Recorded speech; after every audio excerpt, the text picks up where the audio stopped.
इस पूरे श्री तारतम सागर धर्म ग्रंथ को श्री कुलजम साहिब जी को, कुलजम स्वरूप साहब जी को, इस श्री मुखवाणी को वांचने का, पढ़ने का लाभ क्या है, इससे क्या प्रॉफिट है, इससे क्या बेनिफिट होता है, ये हमारे परमहंस महाराजों ने कुछ 6 चौपाइयां यहां लिखी हैं। वास्तव में सुंदर साहब जी देखा जाए तो ये 6 चौपाइयां ही काम की हैं, क्योंकि क्षमा कीजिएगा प्रत्येक मनुष्य स्वार्थी है, स्वार्थी, हर कोई स्वार्थी है। आप कह लो वो स्वार्थी नहीं है, मैं स्वार्थी नहीं हूं, अच्छी बात है, इसमें भी कोई स्वार्थ है। स्वार्थी हर कोई है। क्यों? स्वार्थ का अर्थ ही संस्कृत में होता है, इसका संधि विच्छेद किया जाए तो स्व घन अर्थ, अर्थ कहते हैं के लिए, अर्थ कहते हैं फॉर, एफओआर, फॉर, उसको अर्थ कहते हैं, अर्थ उसको नहीं कहते हैं, धन को नहीं कहते हैं ना, यहां कुछ और है। तो स्व के लिए, स्व यानी निज, और स्व कौन है, स्व कौन है? देखो बस यहीं पर सारा कैटेगराइजेशन से ही सारा का सारा स्पिरिचुअलाइजेशन बाहर आ जाता है। यू आर स्पिरिचुअल और नॉट, आप आध्यात्मिक हैं या नहीं, इस स्वार्थ शब्द से ही सिद्ध हो जाता है। जैसे ही आप कहते हैं कि मेरे लिए, स्व, ये स्व ही निर्धारित करता है। जैसे आप शब्द सुनाए स्वस्थ, हम कहते हैं ना, ओह स्वस्थ रहो, स्वस्थ का मतलब क्या होता है?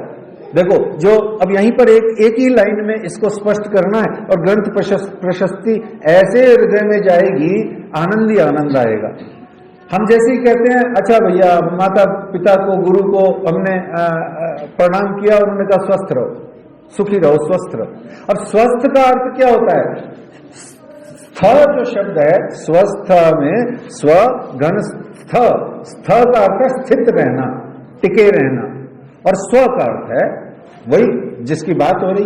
अब यहां यही निर्धारित करता है कि ये स्व क्या है। जो शरीरवादी है वो कहेगा शरीर में स्वस्थ रहो, शरीर में खुश रहो, शरीर खुश रहे, 100 साल का हो जाए, कोई बिना च्यवनप्राश खाए कोई बीमारी नहीं आए। जो शारीरिक मनुष्य है, जिसकी शरीर में आ सकती है, जो भोगी है, जो सांसारी है, वो यही सोचेगा स्वस्थ का मतलब होता है हेल्दी रहो, पर ये सही नहीं है।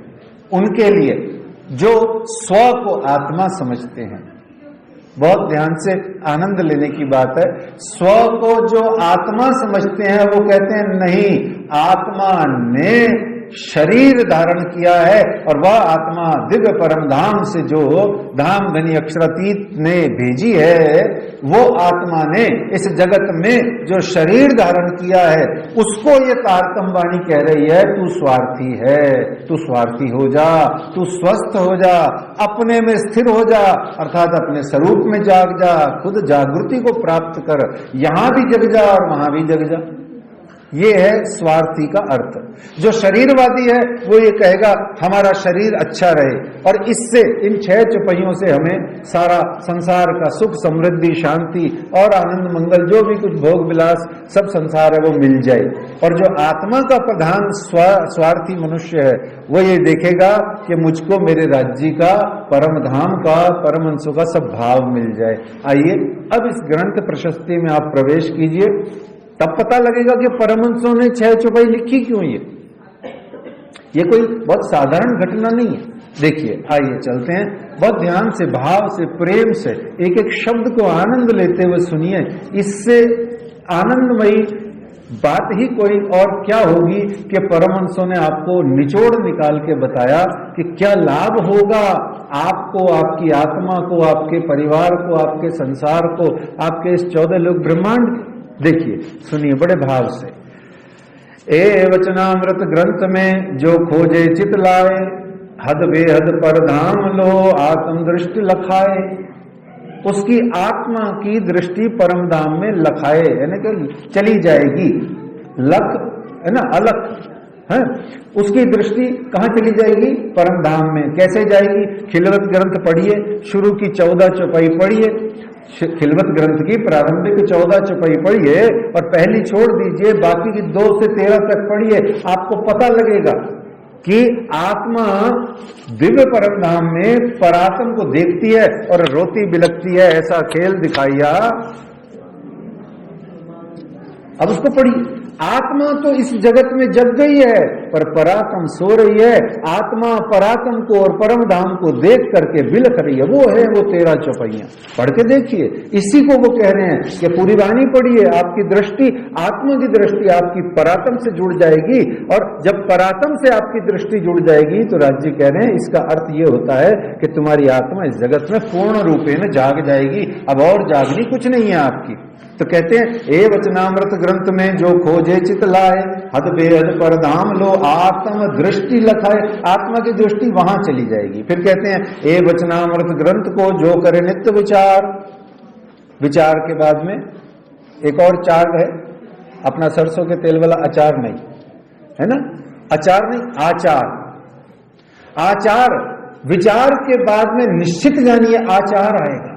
और आचार आने के बाद में ही ये 4 चरणों वाली जो चौपाइयां हैं, चौपाई, चारपाई जिसके 4 पैर हो, चौपाई जिसके 4 चरण हो, ये जो 4 चरणों वाली ये जो चौपाई है ये हमारे हृदय में चली जाएगी। कब? जब आचार आ जाएगा इन चौपाइयों पर विचार करते करते। तो कहते हैं ए वचनामृत ग्रंथ को जो कर नित्य विचार, आत्म जागृत हो वहीं खुले धाम के द्वार। अच्छा, धाम का दरवाजा सुंदर साथ जी खुला है या बंद है? जो चित्तवनी करते हैं वो बहुत स्मार्ट लोग हैं, वो जानते हैं। बताओ, धाम का दरवाजा खुला है या बंद है? मैं तो प्रश्न कर रहा हूं, उत्तर नहीं दूंगा। धाम का दरवाजा खुला है या बंद है? एक। अच्छा, खुला है तो खुला है, अच्छा बंद है तो ही तो सामने की सारी झलकें उसमें आती हैं। विचार करना, आनंद लेना, मस्ती करने की, मौज की बातें हैं ये। तो ए वचनामृत ग्रंथ को नित सेवे जो कोय, पूर्ण प्रेम जो उपजे सत्वर दर्शन होय। इस वचनामृत ग्रंथ को नित सेवे जो कोय, इसका सेवन करना है सुंदर साथ जी, इसको खाना है, इसको पीना है, नित सुबह शाम खाते पीते इस ग्रंथ को भी आप खा पी जाइए, बिल्कुल इसको अपने हृदय में धारण कर लीजिए। ए वचनामृत ग्रंथ को पढ़े पढ़ावे कोई, पढ़िए और पढ़ाइए। देखो, पढ़ाइए और पढ़िए। एक पुराना भजन था ना, वो सतगुरु की बानी पढ़ने से, देखो वही बात लिखी हुई है। ए वचनामृत ग्रंथ को पढ़े पढ़ावे कोई, धाम रास ब्रज जागनी। 4 हो गई ना, धाम परम धाम, ब्रज रास ब्रज और जागनी। इसका मिले इच्छित सुख सोए।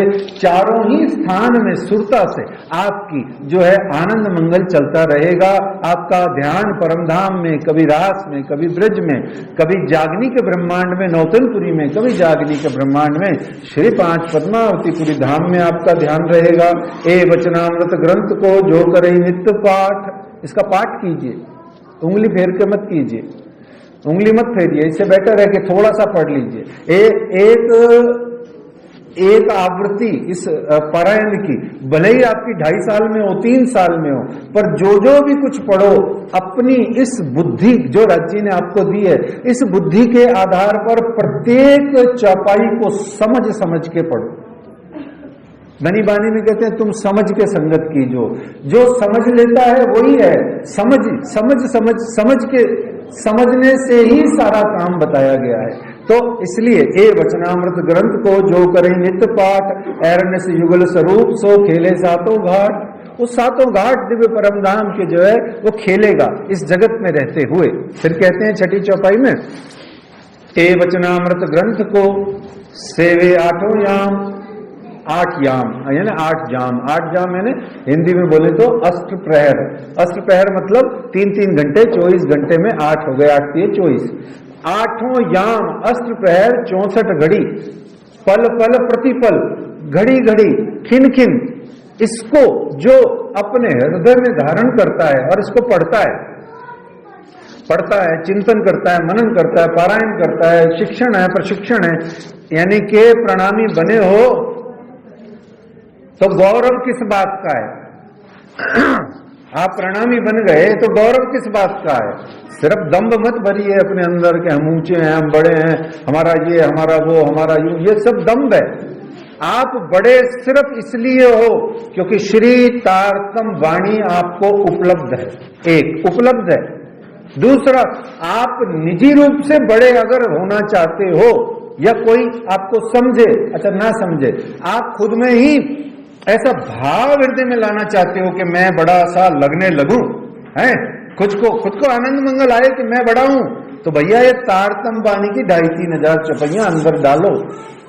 ऐसे बड़े नहीं होगे। वाणी मिली है, अच्छी बात है, गौरव की बात है, खूब अच्छी बात है, पर वाणी को जब तक पानी की तरह पी नहीं जाओगे तो कैसे बड़े कहलाओगे? खाली बातों से नहीं चलेगा काम, बातों से नहीं चलेगा, सिर्फ दिखावे से भी नहीं चलेगा, सिर्फ कह देने भर से मैं बड़ा हूं ये छोटे हैं, ये तो दम्भ है। और ये तो आध्यात्मिक जगत का पहला शत्रु है, अपने आप को बड़ा समझना, दूसरे को छोटा समझना, अपने आप को XYZ समझ के दूसरे का उपहास उड़ाना, ये तो आध्यात्मिक जगत के प्रथम पद पर साधक का शत्रु है। कैसे करके कोई बड़ा बन सकता है? स्वामी विवेकानंद जी को कहा गया बचपन में, नरेंद्र दत्त को टीचर ने कहा, भैया ये लाइन खींची है, इसको बिना छोटा किए हुए तुम इसको छोटा करके दिखा दो। स्वामी विवेकानंद जी ने ऊपर बड़ी लाइन खींच दी, लो जी छोटी हो गई, मेरे को क्या लेना देना, तू क्या है, तेरा क्या है, मैं बड़ा हो जाऊंगा, मैं व्यापक हो जाऊंगा, तो सब कुछ हो जाएगा। तुलसीदास जी ने भी कहा, हरि व्यापक सर्वत्र समाना, परंतु आगे कहा, प्रेम से प्रकट हो ही मैं जाना। तो इस तरीके से सुंदर साथ जी ये 6 चौपाई जो है ये बहुत प्यारी है, ये स्वार्थ की पूर्ति की चौपाई है। बस फर्क इतना है, देख लो स्वार्थ कहाँ है आपका, अपने शरीर, अपने जुड़े हुए शरीरों से, या अपने संसार से, या इस शरीर को धारण करी हुई आत्मा से, या उस आत्मा के निज धाम परम धाम से, और उस परम धाम में विराजमान युगल स्वरूप अक्षरातीत श्री राज श्यामा जी से, किससे है हमारा स्वार्थ। ये जोड़े देखें तो ये 6 चौपाई का आनंद घर बैठे आपको मिलता है।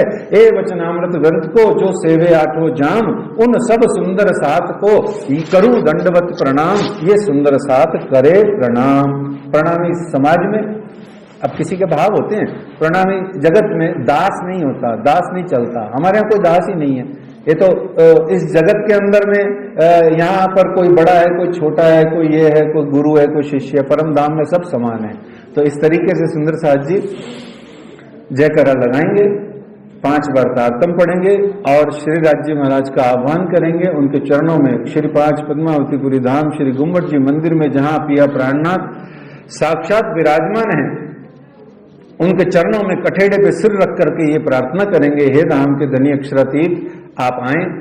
और ये प्रारंभिक 17 चौपाइयां हम जो बांच रहे हैं, इसमें हमारी एप्लीकेशन है, हमारी प्रार्थना है कि आप सदा बाहर हमारे हृदयों में, हमारे घरों में, हमारे मंदिरों में, इस पूरे जगत में, सबके अंदर में आप तब तक विराजमान रहें जब तक क्या हम देखी रे दुनिया जो न करो इनको अखंड, जब तक ये बरकत इन रूहन की भिस्त देसी सबन्न, जब तक ये ब्रह्म सृष्टियां सारे जगत को अखंड करेंगी, एक एक चीज को, सचराचर को अखंड करके, जब तक ये ब्रह्म सृष्टियां दिव्य परम धाम का आनंद सबको नहीं देंगी, तब तक के लिए हे धामधनी आप हमारे हृदयों में विराजमान रहें। आइए सुंदर साथ जी जयकारे से प्रारंभ करेंगे और 5 बार श्री तारतम महामंत्र का जाप करेंगे। बोलो श्री प्राणनाथ प्यारे की।